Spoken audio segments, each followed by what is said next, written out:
ವೀಕ್ಷಕರೇ ನಮಸ್ಕಾರ. ಮಹಿಳಾ ಕ್ರಿಕೆಟ್ ಅಭಿಮಾನಿಗೆ ಇಲ್ಲೊಂದು ಗ್ರೇಟ್ ನ್ಯೂಸ್. ಕರ್ನಾಟಕದ ಹೆಮ್ಮೆಯ ಮೈಸೂರು ವಾರಿಯರ್ಸ್ ಫ್ರಾಂಚೈಸಿ ಮುಂಬರುವ ಮಹಾರಾಣಿ ಕೆಎಸ್ಎ T20 2026 ಟೂರ್ನಿಗೆ ತನ್ನ ಬಲಿಷ್ಠ ಮಹಿಳಾ ತಂಡವನ್ನು ಅಧಿಕೃತವಾಗಿ ಪ್ರಕಟಿಸಿದೆ. ತಂಡದ ನಾಯಕಿ ಯಾರು, ಕೋಚ್ ಯಾರು, ಪಂದ್ಯಗಳು ಎಲ್ಲಿ ಮತ್ತು ಯಾವಾಗ ನಡೆಯಲಿವೆ, ಸಂಪೂರ್ಣ ಮಾಹಿತಿ ಈ ವಿಡಿಯೋದಲ್ಲಿದೆ. ಹಾಗಾಗಿ ನೀವು ಈ ವಿಡಿಯೋನ ಮಿಸ್ ಮಾಡದೆ ಕೊನೆವರೆಗೂ ನೋಡಿ.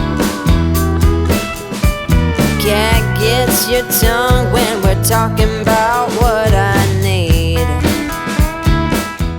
ಎನ್ಆರ್ ಗ್ರೂಪ್ನ ಮೈಸೂರು ವಾರಿಯರ್ಸ್ ಈ ಬಾರಿ ಮತ್ತಷ್ಟು ಶಕ್ತಿಶಾಲಿಯಾಗಿ ಕಣಕ್ಕಿಳಿಯಲು ಸಜ್ಜಾಗಿದೆ. ರಾಜ್ಯದ ಅತ್ಯುತ್ತಮ ಹಾಗೂ ಪ್ರತಿಭಾವಂತ ಆಟಗಾರ್ತಿ ಶುಭಾ ಸತೀಶ್ ಅವರಿಗೆ ನಾಯಕತ್ವದ ಹೊಣೆ ನೀಡಲಾಗಿದೆ. ಭಾರತೀಯ ಮಹಿಳಾ ಕ್ರಿಕೆಟ್ ತಂಡದ ಮಾಜಿ ಆಟಗಾರ್ತಿ ಕರುಣಾ ಜೈನ್ ಅವರು ತಂಡಕ್ಕೆ ಮಾರ್ಗದರ್ಶನ ನೀಡುತ್ತಿದ್ದಾರೆ. ಪ್ರಿಪರೇಷನ್ ಎಲ್ಲ ಚೆನ್ನಾಗಿ ನಡೆದಿದೆ. ಪ್ರಿಪರೇಷನ್ ಎಫರ್ಟ್ ಮಾತ್ರ ನಮ್ಮ ಕೈಲಿರುತ್ತೆ. Results is always not in our hands, but will are put in the 100% to get the result as well. So champions ಆಗಕ್ಕೆ ಎಲ್ಲಾ ತರ ಪ್ರಯತ್ನನೂ ಈ ಸರಿ ಮಾಡ್ತೀವಿ ನಾವು.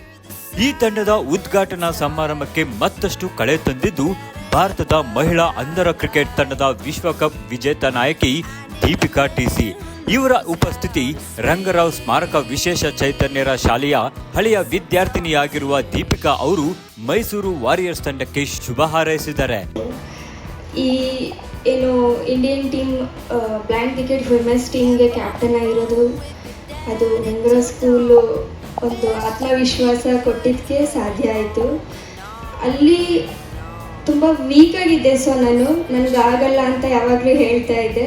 ಸೊ ಅಲ್ಲಿ ಟೀಚರ್ಸ್ ಆಗಿರ್ಬೋದು, ಗುರು ಸರ್ ಆಗಿರ್ಬೋದು, ಯಾವಾಗಲೂ ಎಂಕರೇಜ್ ಮಾಡ್ತಾಯಿದ್ರು ನನಗೆ, ಇಲ್ಲ ನಿನ್ನ ಸಾಮರ್ಥ್ಯ ಇದೆಯಾ, ನೀನು ಆಡ್ತೀಯಾ, ಏನಾದರೂ ಒಂದು ಸಾಧನೆ ಮಾಡ್ತೀಯಾ ಅಂತ.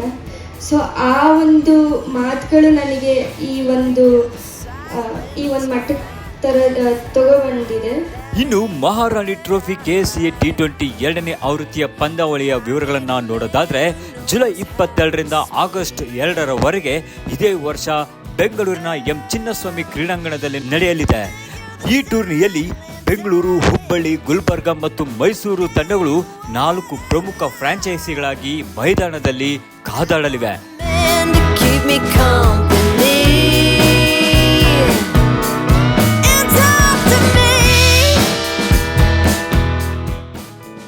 ಮೈಸೂರು ವಾರಿಯರ್ಸ್ ಕೇವಲ ಕ್ರಿಕೆಟ್ಗೆ ಸೀಮಿತವಾಗಿಲ್ಲ.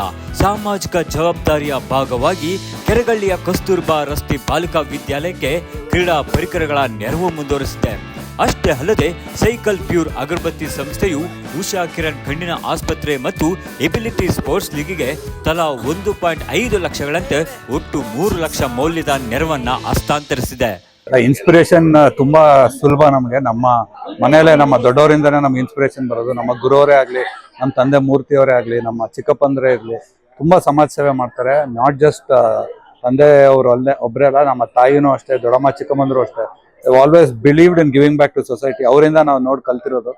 ನಾವು ನಮ್ಮ ಫ್ಯೂಚರ್ ಜನರೇಷನ್ಗೂ ಒಂದು ದಿಶೆ ತೋರಿಸೋಣ, ಅವ್ರಿಗೊಂದು ಪ್ರೋತ್ಸಾಹ ಕೊಡೋಣ ಅಂತ ನಾವು ಎಷ್ಟಾಗುತ್ತೋ ನಾವು ಸೋಷಿಯಲ್ ಸರ್ವಿಸ್, ಕಮ್ಯುನಿಟಿ ಅಪ್ಲಿಫ್ಟ್ಮೆಂಟ್ ಮಾಡ್ತಾ ಬರ್ತಾ ಇದ್ದೀವಿ. ನಿಮಗೇನು ಅನ್ಸುತ್ತೆ ಸ್ನೇಹಿತರೆ, ಈ ಬಾರಿ ಮೈಸೂರು ವಾರಿಯರ್ಸ್ ಮಹಾರಾಣಿ ಟ್ರೋಫಿ ಗೆಲ್ಲುತ್ತಾ? ನಿಮ್ಮ ಅನಿಸಿಕೆಗಳನ್ನ ಕೆಳಗೆ ಕಮೆಂಟ್ ಮಾಡಿ ತಿಳಿಸಿ. ವಿಡಿಯೋ ಇಷ್ಟವಾದ್ರೆ ಲೈಕ್ ಮಾಡಿ, ಶೇರ್ ಮಾಡಿ ಮತ್ತು ನಮ್ಮ ಚಾನೆಲ್ಗೆ ಸಬ್ಸ್ಕ್ರೈಬ್ ಆಗಲು ಮರೆಯಬೇಡಿ.